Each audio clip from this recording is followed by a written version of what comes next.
뉴스타트 2부 시작합니다. 두 번째 대선 후보 토론은 사회 분야가 주제였습니다. 더불어민주당 이재명 후보는 사회 통합 방안으로 내란 극복을 꼽았고 국민의힘 김문수 후보는 사기꾼들이 없어져야 한다고 말했습니다. 네 후보의 발언 직접 들어보시죠. 야당을 완전히 쓸어 없애버리려고 한 것 아닙니까? 적대와 혐오, 증오가 커지죠. 이번 내란 사태를 극복하는 것, 엄격하게 심판하는 것, 이게 가장 중요한 방안이라고 생각됩니다. 이 국민 통합이 되려면 거짓말, 사기꾼들이 없어져야 됩니다. 두 번째로 부정부패한 사람이 없어야 국민 통합이 되지 않겠습니까?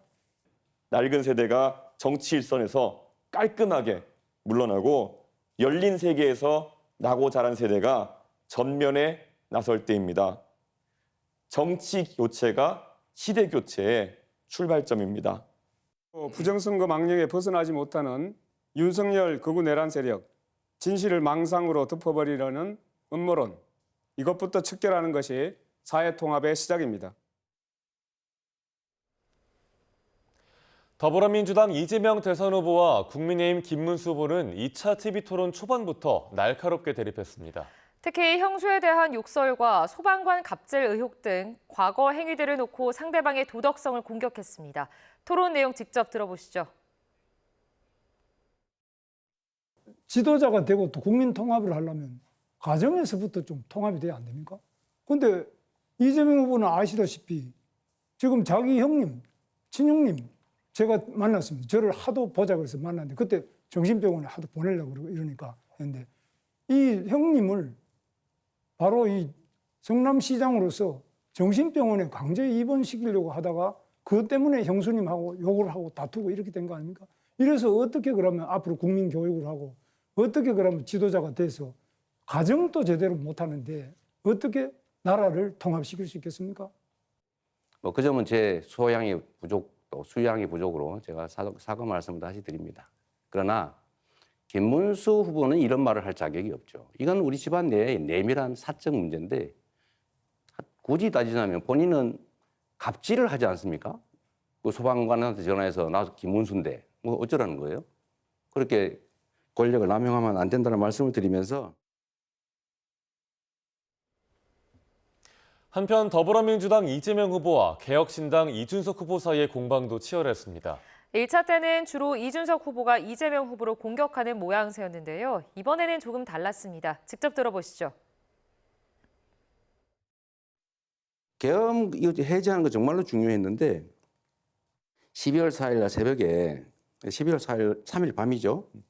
다른 사람들은 전부 국회 담을 넘어서 정말 들어가 전부 계엄 해제에 참여했는데 결국은 계엄 해제 표결에 참여하지 않았어요. 근데 당권을 주겠다든지 총리를 맡겨주겠다 이런 제안이 있었던 걸로 보이는데 단일화, 이 내란 세력 후보와 단일화 할 건지 궁금해서 한번 물어봅니다. 이거 뭘 또 거래를 하는 거 이런 거 불법 아닌가요? 저는 결국 이재명 후보가 음모론적이고 세상을 참 삐딱하게 보고 있다는 것을 다시 한번 증명하고 있다 이런 생각을 합니다. 그래서 170명 가까이 들어갔다는 것을 보고 안심해서 저는 밖에서 그러면은 여기에 진입하지 못하게 하는 것이 부당함을 항의하겠다라고 제가 이야기하고 계속 밖에 있었던 것입니다. 저는 국민의힘의 이야기에 대해 가지고 단 한 번의 예외 없이 단일화에 관심 없다고 이야기하고 있습니다. 대선 후보 2차 TV토론에서 후보들은 서로의 토론 태도를 지적하며 설전을 벌였습니다. 개혁신당 이준석 후보는 민주당 이재명 후보를 향해 의료재정 마련 문제에 현실적인 대책이 있느냐며 15조 원을 마련하겠다고 하지 않았느냐고 물었습니다. 그러자 이재명 후보는 이준석 후보의 특성이 그런 것 같은데 상대가 하지도 않은 말을 한 것으로 전제한다며 15조 원은 이준석 후보가 주장한 거라고 지적했습니다. 두 후보는 또 중간에 끼어들지 않았으면 좋겠다거나 훈계하듯이 말하고 있다며 서로를 향해 감정 섞인 공방을 이어갔습니다. 간병비 되게 중요합니다. 두 번째 토론에선 이재명, 김문수 후보 간의 공방도 치열했지만 개혁신당 이준석 후보와 민주노동당 권영국 후보 간의 설전도 여러 차례 이어졌습니다. 권영국 후보가 갈라치기와 혐오를 부추기는 것 아니냐고 직격하자 이준석 후보는 구체적인 사례를 대라며 맞섰습니다. 직접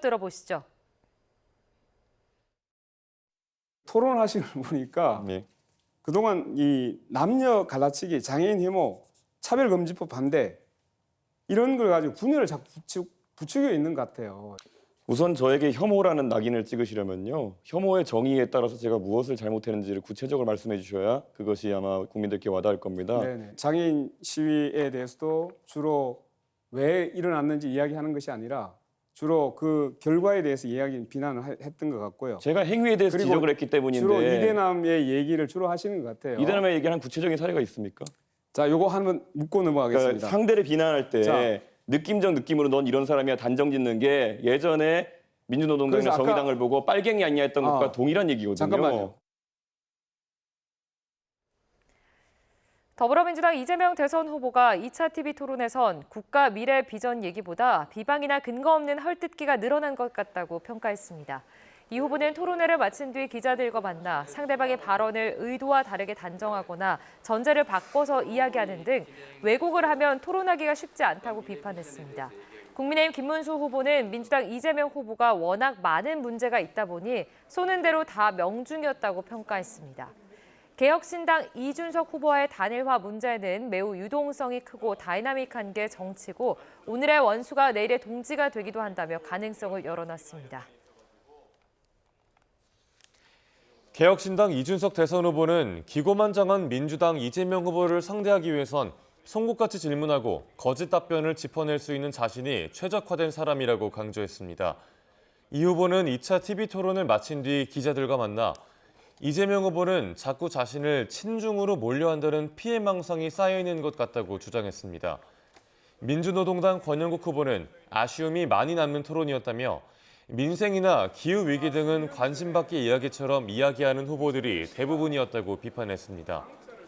권 후보는 자신의 손바닥에 백성 민자를 쓰고 나온 이유를 묻자 노동자들의 마음을 모아서 쓰고 나왔다며 이번 선거에선 서민과 사회적 약자를 대변하는 대표를 뽑아야 한다고 덧붙였습니다.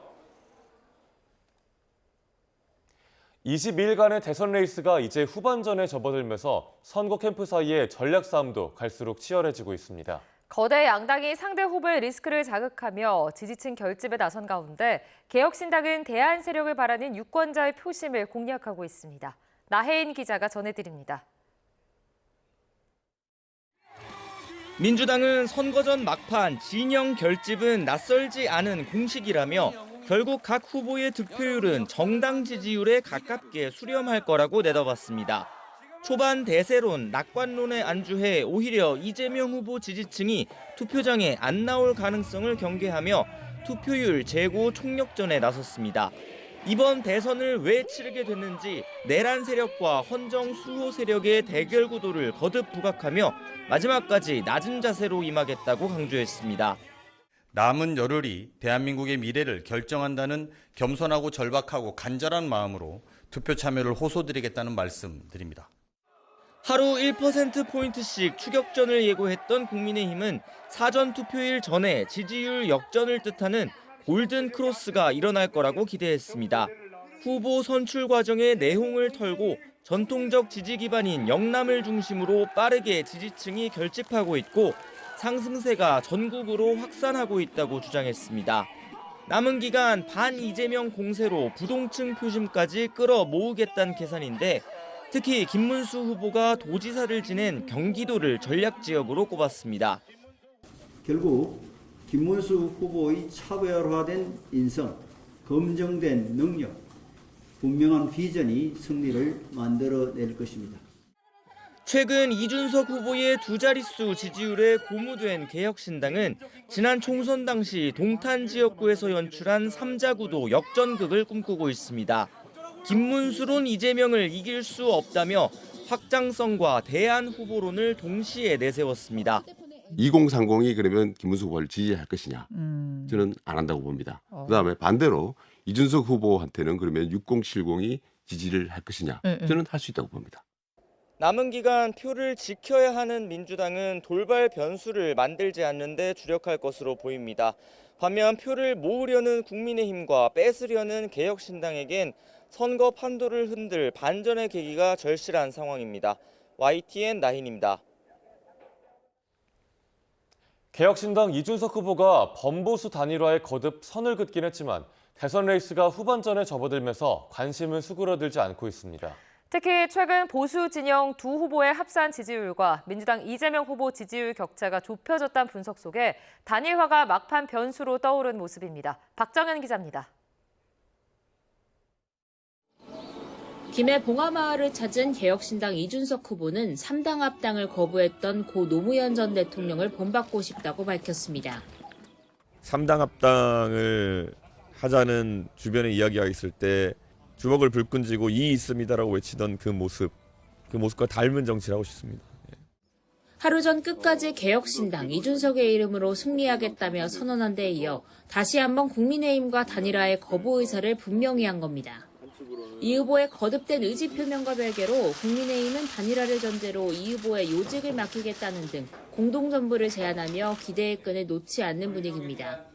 강한 부정은 긍정의 신호로 판단할 수 있다며 이 후보가 결국 단일화 대열에 동참할 수밖에 없을 거란 희망 섞인 관측도 나오는데 특히 최근 두 후보 지지율이 동반 상승세를 탔다는 분석이 나오는 만큼 결국 보수 진영 내 커지는 단일화의 요구를 마냥 외면하긴 어려울 거란 논리입니다.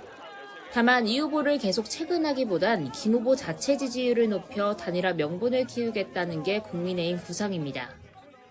결집 현상이 나타날 것으로 보고 있기 때문에 어떤 경우를 생각하더라도 저희는 이제는 김문수 후보가 막판 스포트를 잘하면 해볼 수 있는 구간으로 진입을 했다. 민주당은 원칙 없는 야합은 100번 이뤄져도 무의미한 뺄셈에 불과하다고 깎아내렸습니다. 이재명 후보는 결국 이준석 후보가 내란 세력과 연대하지 않겠느냐고 날을 세웠습니다. 내란 세력과 단일화에 나서지 않을까라는 그런 예측이 되기도 합니다. 헌정 수호 세력 중에 선택을 하실 것으로 믿습니다. 다만 내부적으로는 양측의 단일화가 극적으로 성사될 경우 막판 판세에 어떤 영향력을 미치게 될지 경계하는 기류도 감지됩니다. 보수 진영 세결집 양상도 나타나는 만큼 낙관론을 경계하고 지지층 결집에 주력하겠다는 계획입니다. 후보들 간 동상이몽 속 1차 시한으로 거론된 25일 투표용지 인쇄 시작 전까진 단일화 성사가 어려워졌다는 분석이 지배적이지만 국민의힘은 사전투표 전까진 불씨가 남아있다는 입장인 만큼 단일화 논의는 쉽게 사그라들지 않을 전망입니다. YTN 박정현입니다. 공식 선거운동이 반환점을 돈 가운데 더불어민주당 이재명 대선 후보는 수도권 유세에 집중합니다. 이 후보는 경기도 부천역 광장에서 열리는 유세를 시작으로 안양과 시흥, 안산시 등 경기 남부 지역을 돌며 유권자들을 만납니다. 이 후보가 선거운동이 시작된 뒤로 수도권 지역에 머무는 건 이번이 나흘째입니다. 국민의힘 김문수 대선 후보는 오늘 충북 단양 방문을 시작으로 경북 지역을 누비며 유세전을 이어갑니다.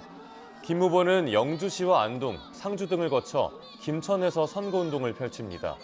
이어 구미와 칠곡에서도 유권자들을 만나 지지를 호소하는 등 강행군을 이어갈 예정입니다. 개혁신당 이준석 대선 후보는 노량진 구시촌에 찾아갑니다.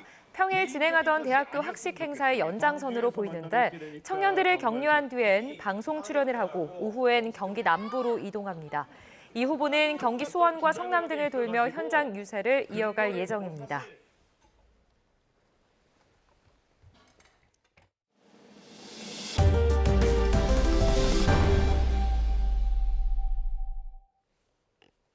검찰이 건진법사 전성배 씨와 김건희 여사의 최측근인 수행비서 유경옥 씨의 대질 신문을 검토하고 있습니다.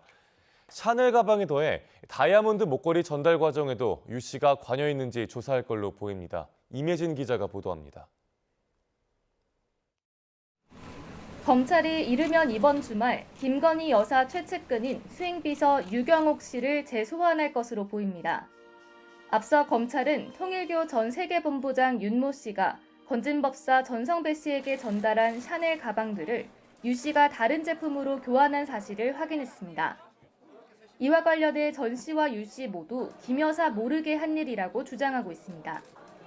하지만 검찰은 김 여사 수행비서인 유 씨가 여사 모르게 전 씨의 개인 심부름을 하고 전 씨가 여사 선물용으로 받은 가방을 여사에게 알리지도 않고 마음대로 교환하고 잃어버리기까지 했다는 진술은 신빙성이 떨어진다고 보고 있습니다.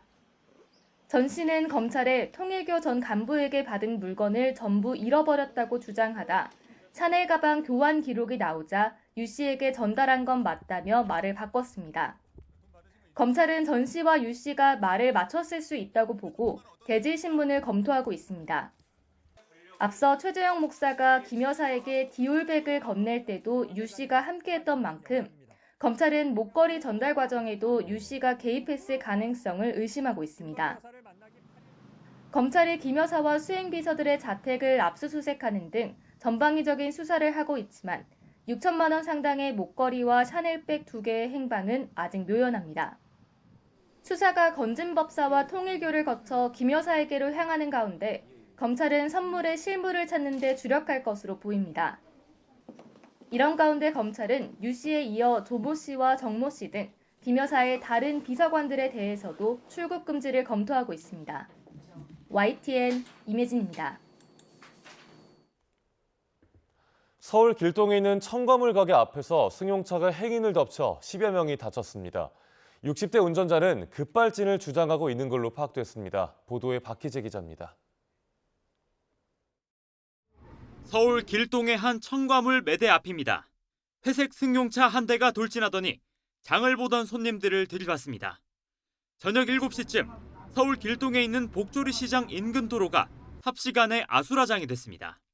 시민들은 비명과 함께 굉음이 이어졌고 도로 곳곳에 피해 행인들이 쓰러져 있었다며 공포의 순간을 떠올렸습니다. 와소리하고 쿵 소리가 났어요. 뭐 건물 무너지는 줄 알았어요. 다치신 분들이 여기저기 널브러져 계셨죠. 누워 계신 분, 앉아 계신 분. 이 사고로 모두 12명이 다쳤습니다. 현장 처치를 받고 귀가한 1명을 제외하고 11명이 병원으로 옮겨져 치료를 받았습니다. 1명이 발목을 다친 가운데 모두 생명에 지장은 없는 거로 파악됐습니다. 차량이 마지막으로 충돌한 지점인 이곳엔 떨어진 전광판을 비롯해 당시 사고 흔적들이 고스란히 남아 있습니다. 사고 직후 60대 운전자는 급발진을 주장한 것으로 확인됐습니다. 경찰은 운전자가 음주 상태는 아닌 것으로 파악됐다면서 정확한 사고 경위를 조사하고 있습니다. YTN 박희재입니다. 어젯밤 9시쯤 서울 행당동에 있는 도로에서 택시와 SUV 등 차량 4대가 잇따라 추돌했습니다. 이 사고로 모두 5명이 다쳤고 이 가운데 1명은 크게 다쳐 가슴 통증을 호소하는 걸로 확인됐습니다. 경찰 조사 결과 2차로를 달리던 택시가 앞서가던 SUV를 들이받은 뒤 그 충격으로 또 다른 차량 2대를 추돌한 걸로 파악됐습니다. 경찰에 따르면 사고를 낸 택시기사 A씨는 급발진을 주장하고 있습니다. 경찰은 사고 당시 A씨가 음주 상태는 아닌 걸로 확인됐다면서 블랙박스 영상 등을 바탕으로 정확한 사고 경위를 조사하고 있다고 밝혔습니다. 늦은 밤 가정폭력 의심 신고를 받고 출동한 경찰관 3명에게 흉기를 휘두른 남성이 5년 전에도 가정폭력을 저질렀던 걸로 확인됐습니다. 출동한 일부 경찰관들은 미처 방검복을 착용하지 못했는데 긴급 상황에 대비한 보다 구체적인 대책이 필요하다는 지적도 나옵니다. 김희영 기자가 보도합니다. 경기 파주시에 있는 아파트에서 남성의 고함과 함께 여성의 살려달라는 목소리가 들린 신고가 경찰에 접수된 건 밤 9시 50분쯤입니다. 경찰은 휴대전화 위치를 추적해 15분 만에 현장에 도착했고 40대 남성 A씨와 그의 아내를 분리한 뒤 A씨의 진술을 듣기 시작했습니다. 그런데 갑자기 A씨가 주방에 있던 흉기를 휘둘렀습니다. 제압 과정에서 몸싸움을 벌인 출동 경찰관 2명은 뒷목이나 팔을 찔려 치료를 받고 있습니다. 5분 만에 추가 합류한 경찰관 1명도 흉기에 손을 다쳤습니다. 당시 경찰서 상황실에서는 위험하다고 판단해 현장 경찰에 방검복 착용을 지시했는데 첫 출동한 경찰관 2명은 잊지 않은 것으로 파악됐습니다. 방검복은 늘 순찰차 트렁크에 있지만 현장 상황을 고려한 판단으로 보입니다. 경찰 관계자는 상황실과 현장 경찰의 판단은 다를 수 있다며 방검복을 입는 데 시간을 지체하는 것보다 현장을 빨리 가는 게 우선이라고 결정할 수 있다고 설명했습니다. 경찰이 가지고 있던 테이저건이나 산단봉 등은 상황이 급박해 쓰지 못한 것으로 보이는데 A씨가 휘두른 흉기는 일반적인 흉기보다 예리했던 것으로 파악됐습니다. 다만 배를 크게 다친 A씨가 자해를 시도한 건지 몸싸움을 하다 다친 건지는 확인이 필요한 상황입니다. 이런 가운데 A씨는 이미 5년 전 서울 동대문구에 살 때도 가정폭력으로 신고된 전력이 있는 것으로 드러났습니다. 아내의 머리채를 잡는 등 폭행과 특수 협박 혐의로 송치됐는데 이후 재발 방지 교육도 이수한 것으로 전해졌습니다. 경찰은 A씨가 회복되는 대로 자세한 사건 경위를 조사한 뒤 구속영장을 신청할 방침입니다. YTN 김희영입니다. 경기 의정부시에 있는 다세대 주택에서 불이 나 주민 70여 명이 대피했습니다. 경찰은 불을 지른 혐의로 60대 남성을 체포했는데 방화 미수 혐의로 복역하고 출소 하루 만에 또다시 범행을 저지르는 걸로 파악됐습니다. 배민혁 기자입니다. 10층짜리 건물 1층에서 시뻘건 불길이 활활 타오르고 검은 연기가 건물 전체를 집어삼킬 듯 피어오릅니다. 새벽 3시 50분쯤 경기 의정부시에 있는 다세대 주택에서 불이 났습니다. 일본 자란에 불이 났는데 조금 있으니까 쉽게 확 번지더라고 빨리. 저 폭탄 터진 소리 같은 거 있죠? 뻥 이러면서 막 날아다니고. 건물 출입구가 하나라 자칫 큰 인명피해로 이어질 뻔한 상황에 소방은 한때 대응 1단계를 발령하고 진화 작업을 벌였습니다. 이 불로 70여 명이 대피했고 일부 주민이 넘어지거나 연기를 마셔 병원 치료를 받았습니다. 건물 주차장 전체가 검은 잿더미로 변했는데요. 차량은 형태를 알아보기 힘들 정도로 녹아내렸습니다. 먹고 살아야 되는데 차는 다 타버렸고 막막합니다. 전. 경찰은 불이 난 지 1시간여 만에 화재 현장과 200m 정도 떨어진 길가에서 60대 남성 A씨를 방화 혐의로 긴급 체포했습니다. 경찰은 A씨가 건물 1층 주차장에 불을 지른 것으로 보고 있습니다. A씨는 불이 난 건물에 살지도 않고 주민들과 연관도 없는 것으로 조사됐는데 방화 미수 혐의로 복역하고 출소한 지 하루 만에 또다시 범행을 저지른 것으로 확인됐습니다. A씨는 처음에는 혐의를 부인하다가 CCTV 영상 등 증거를 제시하자 범행을 시인했다고 경찰은 설명했습니다. 다만 술을 많이 마셔 그곳에 왜 갔는지, 왜 불을 질렀는지 모르겠다고 진술한 것으로 파악됐습니다. 경찰은 A씨에 대한 구속영장을 신청할 방침입니다. YTN 배민혁입니다. 최근 심하게 변덕스러운 날씨 탓에 올여름에 전초전은 아닐지 우려가 커졌는데요. 장마철로 접어드는 6월부터 극한호우가 내리며 여름 내내 많은 비가 올 거란 공식 전망이 나왔습니다. 다만 더위는 지난해처럼 역대급은 아닐 걸로 보입니다. 정혜윤 기자입니다.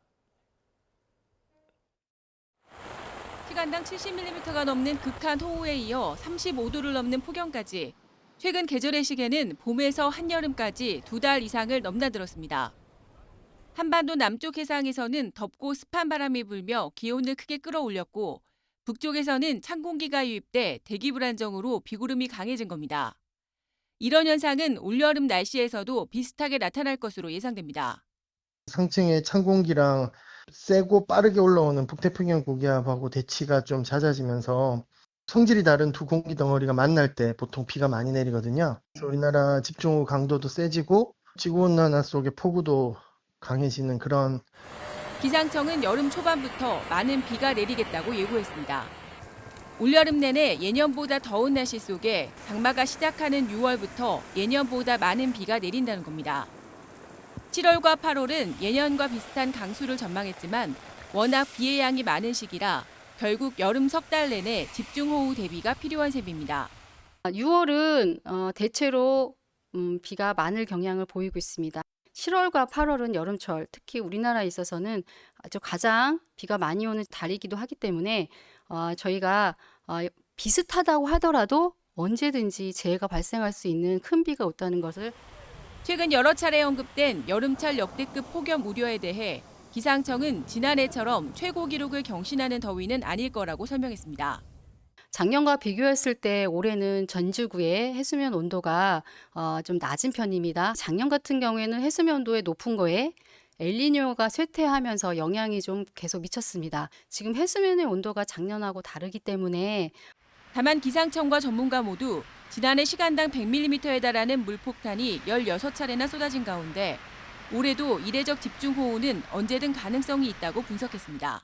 수증기도 많이 남쪽에서 수송이 되고 그다음에 이제 북쪽에서 밀고 있으니까 정말 좁은 지역에서 이렇게 이제 오랫동안 머물면서 강한 상승기를 만나면 이제 뭐 대기 강이든지 뭐. 태풍은 우리나라에 직접 영향을 주는 개수는 줄겠지만 대신 강도가 더 세질 수 있어 철저한 대비가 필요합니다.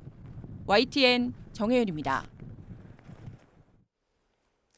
주말인 오늘은 전국 곳곳에 비가 산발적으로 내리는 가운데 막바지 봄 날씨가 나타날 전망입니다. 기상청은 북쪽에서 찬 공기가 내려와 이번 주말까지는 전국적으로 기온이 평년과 비슷하거나 조금 낮을 걸로 예상된다고 밝혔습니다. 오늘 서울을 포함한 대부분 지역의 아침 기온은 10도 안팎, 낮 기온은 25도를 밑돌 전망입니다. 비는 오늘까지 곳곳에서 산발적으로 이어지겠지만 강수량은 제주도가 10에서 40mm, 내륙은 5에서 10mm로 많지 않겠습니다. 다만 오늘 오전부터 영남과 해안 지역, 제주도에서 순간 풍속이 15m를 넘는 강풍이 부는 곳이 있을 걸로 보여 주의가 필요합니다. 미 국방부가 주한미군 감축 검토 보도에 대해 하루 만에 사실이 아니라는 공식 입장을 밝혔습니다. 주한미군 감축 우려는 진화될 걸로 보이지만 방위비 분담금 재협상 요구 등 불씨는 여전히 남아 있습니다. 워싱턴 홍상희 특파원입니다. 앞서 월스트리트저널은 미 국방부가 전체 주한미군의 16% 규모인 4,500명을 감축해 괌 등으로 이전하는 방안을 검토하고 있다고 보도했습니다. 하지만 미 국방부는 보도 하루 만에 주한미군 감축 계획 보도는 사실이 아니라고 밝혔습니다. 션파넬 국방부 수석 대변인 겸 선임 보좌관은 미국은 한국에 대한 방어 공약을 유지하고 있다며 관련 보도는 사실이 아니라고 말했습니다. 또 미국은 철통 같은 한미동맹을 유지하고 강화하기 위해 차기 정부 당국자들과 협력할 것을 고대하고 있다고 강조했습니다. 주한미군도 미 국방부와 마찬가지로 주한미군 감축 보도는 사실이 아니라고 밝혔습니다. 미 행정부가 하루 만에 보도 내용을 공식 부인하면서 주한미군 감축 우려는 일단 진화될 전망입니다. 하지만 트럼프 2기 행정부에서 방위비 분담금 재협상을 요구하며 주한미군 감축 카드를 꺼내들 가능성이 여전히 남아 있습니다. 트럼프 대통령은 지난 1기 집권 당시에도 주한미군 감축을 거론하며 방위비 분담금의 대폭 인상을 요구했고 최근에도 주한미군 철수 가능성을 언급하기도 했기 때문입니다. I mean, it depends. We pay for military over in Europe. You know, we don't get reimbursed by much. South Korea too. 때문에 다음 달 출범할 한국의 차기 정부는 트럼프발 관세 전쟁으로 인한 협상과 함께 방위비 분담금 재협상을 준비해야 할 과제를 안게 됐습니다. 워싱턴에서 YTN 홍사입니다. 미 연방법원이 트럼프 행정부가 결정한 하버드 대학교의 외국 유학생 등록 차단 조치를 하루 만에 중단하라고 결정했습니다. 미 매사추세츠 연방법원의 앨리슨 버로우스 판사는 현지 시각 23일 학생과 교환 방문자 프로그램 인증 취소의 효력을 중단해달라는 하버드대의 가처분 신청을 받아들였습니다. 버로우스 판사는 가처분이 인용되지 않을 경우 모든 당사자로부터 의견을 들을 기회 전에 즉각적이고 회복 불가능한 손해를 입게 될 것임을 원고 측이 충분히 입증했다고 설명했습니다. 미국과 남아공의 백악관 정상회담에서 트럼프 대통령이 예고 없이 공개한 영상과 사진이 가짜뉴스 논란에 휩싸였습니다. 양국 최대 현안인 백인 농부 학살의 근거로 제시했는데 사실과 다르다고 미국 언론들이 잇따라 보도했습니다. 신호 기자입니다. 남아프리카 공화국 대통령을 백악관에 초대한 트럼프 대통령이 갑자기 불을 어둡게 하고 준비한 영상을 보여달라고 주문합니다. 남아공 백인 농부 학살 의혹에 대한 문제 제기가 시작됐습니다. These are burial sites right here. Burial sites. Over 1,000. Have they told you where that is, Mr. President? No. I'd like to know where that is because this I've never seen.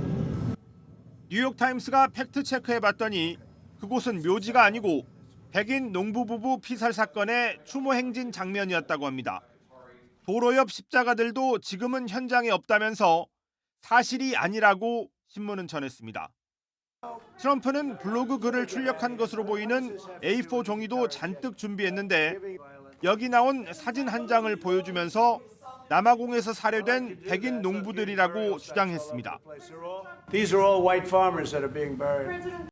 그러자 로이터 통신이 영상을 공개하면서 반박했습니다. 해당 사진이 지난 2월에 소속 기자가 찍은 영상의 스크린샷이고 촬영 장소는 남아공이 아니라 콩고 민주공화국이라는 겁니다. 대통령이 외국 정상 앞에서 공개한 영상과 사진이 가짜 뉴스라는 지적이 잇따르면서 백악관 기자실에서도 설전이 벌어졌습니다. It's not the video was showing a burial site. It is unsubstantiated that that's the case. Those crosses are representing their lives in the fact that they are now dead and their government did nothing about it. Are you disputing? 백악관에서 봉변을 당하고도 몸을 낮춘 라마포사 대통령은 별도의 기자회견에서 남아공의 집단 학살은 없다며 미국과의 협력을 원한다고 밝혔습니다. YTN 신호입니다. 트럼프 미국 대통령이 유럽연합에 대해 6월 1일에 고율의 관세를 부과하겠다고 재차 언급하며 협상하려는 것이 아니고 50%로 정한 것이라고 강조했습니다. 트럼프는 백악관에서 취재진과 만나 미국을 이용하기 위해 만들어진 EU가 수년 동안 미국을 매우 나쁘게 대했다면서 EU에 대한 무역 수지 적자가 크다고 이렇게 밝혔습니다. 이어 유럽 회사들이 미국에 공장을 지으면 관세는 없다며 누군가 미국에 공장을 짓고 싶어 한다면 공장을 짓는 동안 약간의 유예에 관해 이야기할 수 있다고 언급했습니다. 트럼프 미국 대통령이 미국에서 스마트폰을 생산하지 않으면 애플은 물론 삼성과 다른 회사에도 25%의 관세를 부과하겠다고 발표했습니다. 트럼프는 백악관에서 미국에서 생산되지 않는 아이폰에 대한 고율의 관세 부과 방침에 대한 취재진의 질문에 스마트폰을 만드는 모든 회사에 25%의 관세가 적용될 것이라며 이같이 말했습니다. 그렇게 하지 않으면 공정하지 않을 것이라며 다음 달 말쯤에 해외에서 만들어진 스마트폰에 대한 관세 발표가 이뤄질 것이라고 설명했습니다. 프랑스 전력공사의 계속되는 법정 다툼으로 26조 원 규모 체코 두코바니 원전 사업 자체가 기약 없이 연기됐습니다. 체코 최고법원의 결정이 나온다고 해도 당장 사업 경제성을 확보하고 체코 정부가 요구한 현지 화유를 달성하는 등 해결할 과제도 여전히 남아 있습니다. 박기환 기자가 취재했습니다. 한국 수력 원자력의 승리를 인정할 수 없다는 프랑스 전력공사의 무차별 소송전. 결국 본계약 서명을 중단하라는 법원의 가처분으로 체코 원전 사업을 멈춰 세웠습니다. 체코 전력공사와 한수원은 항고했지만 언제 해결될지는 안갯속입니다. V kontextu vážnosti té situace a těch možných škod pro Českou republiku. A věřím tomu, že ty soudy k tomu přistoupí rychle. EU에서 역외보조금 문제가 불거질 가능성도 있습니다. EU 집행위원회는 한수원이 정부 보조금을 받았다는 프랑스 측의 주장을 검토해 조사 여부를 결정할 예정인데 직접 조사까지 진행되면 더 큰 피해가 불가피하다는 관측입니다. 모든 의혹을 해소하더라도 여전히 과제가 남아있습니다. 먼저 체코 정부가 요구하는 현지 업체의 참여율, 즉 현지 화요를 끌어올려야 합니다. 현지 업체를 엄선해 교육하는 등 과정에 시간과 비용이 소요되는데 현지 진출 기업 덕에 큰 걱정은 덜었습니다. 원자력 발전소 터빈 기술을 갖춘 체코의 토종 기업입니다. 지난 2009년 우리나라 기업이 인수하면서 팀 코리아의 일부로 활약해왔는데 체코 정부가 요구하고 있는 현지 화요율 확보에도 큰 역할을 할 것으로 기대되고 있습니다. Od plzeňské Rosan Škoda Power a dalších českých firm v celkové hodnotě 30% z celé zakázky. 또 저조한 이익률을 기록한 바라카 원전과 달리 수익성을 확보할 방안도 마련해야 합니다.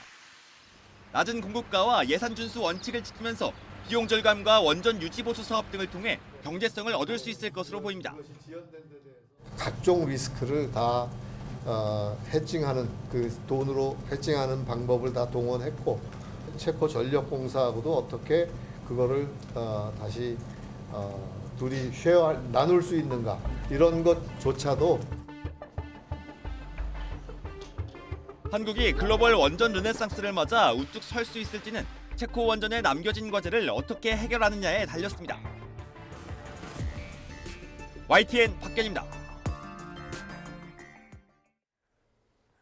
서울 강남 3구와 용산구가 토지거래 허가구역으로 묶인 지 2개월, 인접지역 아파트값이 들썩이고 있습니다.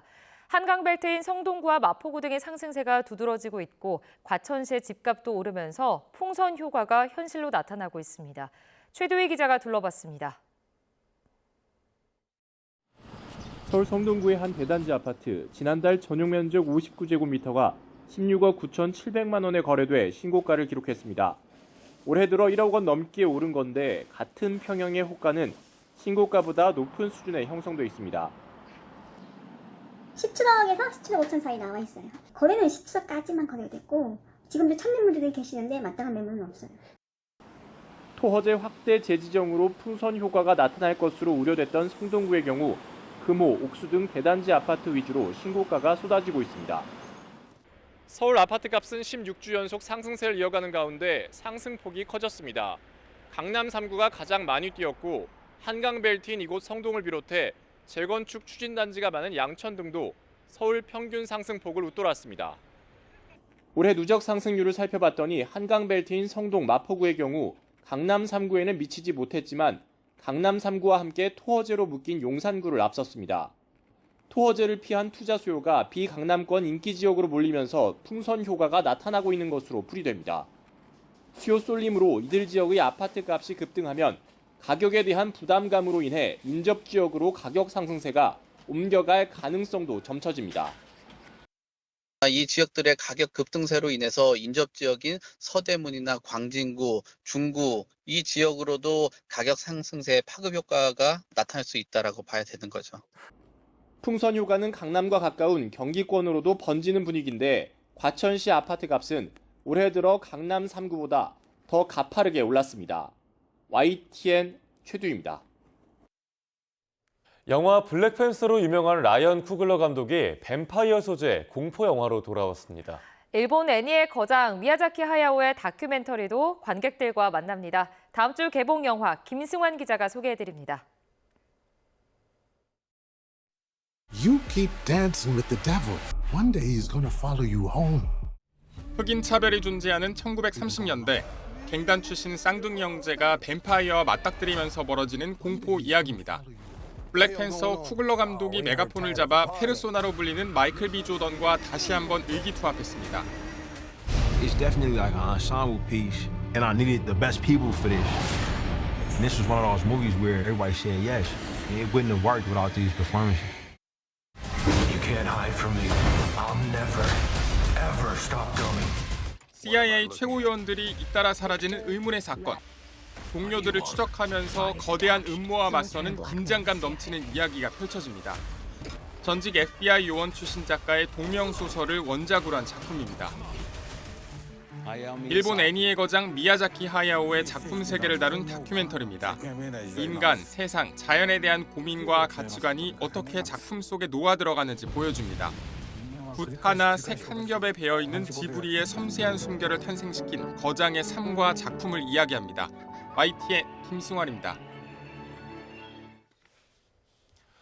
1970에서 80년대 우리 사회의 현실을 그린 참여시로 사랑받았던 신경림 시인 타계 1년을 맞아 유고 시집이 나왔습니다. 무거운 주제를 특유의 쉽고 따뜻한 언어로 풀어낸 미발표작 등 60여 편이 실렸습니다. 박순표 기자의 보도입니다.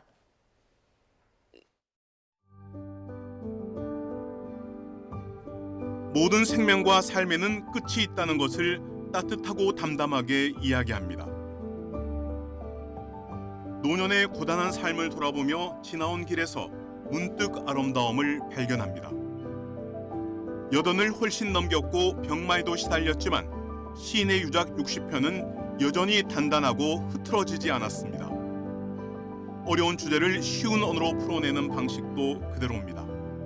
컴퓨터에 남아있는 파일들을 1차로 다 정리를 했고 이제 그중에 미발표된 시들과 발표는 했지만 시집에 수록되지 않은 시들을 도정환 선생님이랑 같이 한 번 더 최종 정리를 해서 이번에 나오게 됐습니다. 신경림 시인의 문학적 뿌리는 1973년 첫 시집 농무입니다. 공업화로 황폐해지는 농촌의 현실을 사실적으로 보여주는 참여시로 한국 시문학의 흐름을 바꿨습니다. 이어 가난한 사랑 노래로 노동자의 고된 삶을 따뜻하게 보듬었고 갈대, 목개장터, 어머니와 할머니의 실루엣 등 수많은 명시를 남겼습니다. 실 같은 어둠, 지익지익 소리로 새파란 불꽃을 뿜는 불은 주정하는 험상궂은 금정꾼들과 샘이 늦는다고 몰려와 생떼를 쓰는 그 아내들의 모습만 보듬새겼다. 신경림 시인의 작고 일주기를 맞아 다양한 추보 문학제와 학술 대회도 함께 열립니다. 출판사 창비는 500호를 넘긴 창비 시선의 첫 시집 농무를 유고 시집과 함께 특별 한정판으로 내놓습니다. YTN 박순표입니다.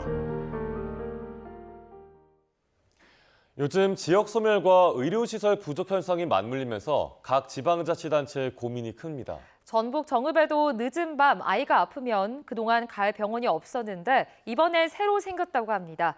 윤지아 기자가 취재했습니다. 아이의 손을 꼭 잡은 부모가 진료실 앞에서 차례를 기다립니다. 이곳은 얼마 전 정읍 아산병원에 문을 연 소아외래진료센터. 소리 내볼까? 해볼까? 옳지. 인구 10만 명인 정읍에 운영 중인 소아과는 단 2곳. 야간 진료나 입원이 가능한 어린이 병동은 이번이 처음입니다. 아이들이 아프면 입원할 수 있는 병원이 없다 보니까 그래도 근거리인 전주로 많이 나간 것 같아요. 정읍에 이렇게 생기니까 아이를 입원할 수 있고 그래도 맘 놓고. 19병상을 갖춘 어린이 전용 병동. 낮에는 하루 평균 50여 명, 심야에는 10여 명이 이곳을 찾고 있습니다. 소아청소년과 전문의 3명과 간호사 12명이 아픈 아이들을 돌보는데 저녁 8시 이후엔 병원 응급실을 방문하면 진료를 받을 수 있습니다. 오전 8시부터 오후 8시까지 진료를 보게 되고 그 이후의 시간대 및 공휴일에는 이제 응급실과 연계하여서 그리고 소아과 전문의 콜 당직 체계를 구축하여 정읍시는 이번에 어린이 병동이 문을 열면서 전주나 광주 등 인근 도시로 빠져나가던 의료 수요를 지역 안에서 해결할 수 있을 것으로 기대하고 있습니다. 소아 청소년들이 건강하게 성장할 수 있는 우리 정읍시 의료망 구축의 핵심 기반이 될 것입니다. 취약했던 지역 의료 체계에 변화의 물꼬가 트인 상황. 어린이 야간 진료는 단지 의료 서비스 확대가 아닌 부모와 아이 모두를 위한 안전망입니다. 정읍의 이 변화가 지역의 의료 체계를 얼마나 바꿔놓을지 주목됩니다. YTN 윤지아입니다.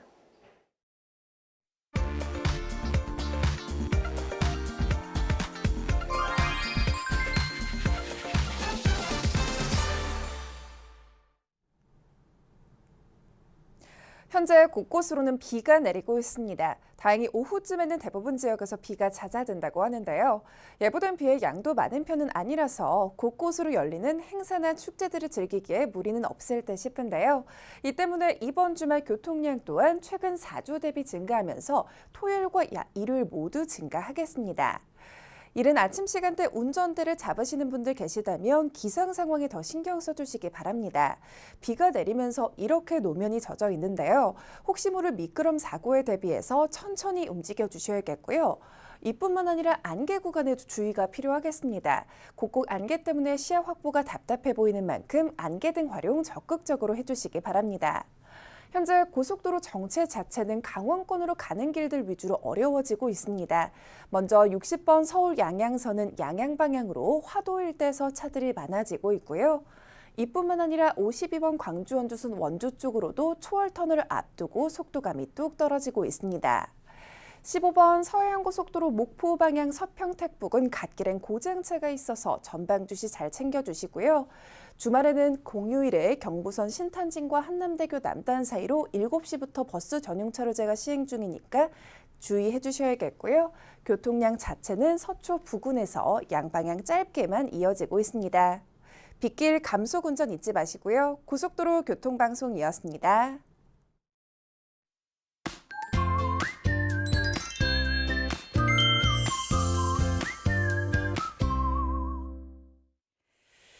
현재 중부와 남부 곳곳에 비가 내리고 있습니다. 오늘 종일 비가 오락가락 하겠는데요.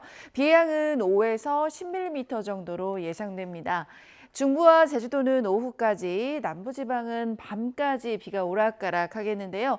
영남 해안과 남해안, 그리고 제주도는 바람이 강해서 사고 없도록 유의해 주시길 바랍니다.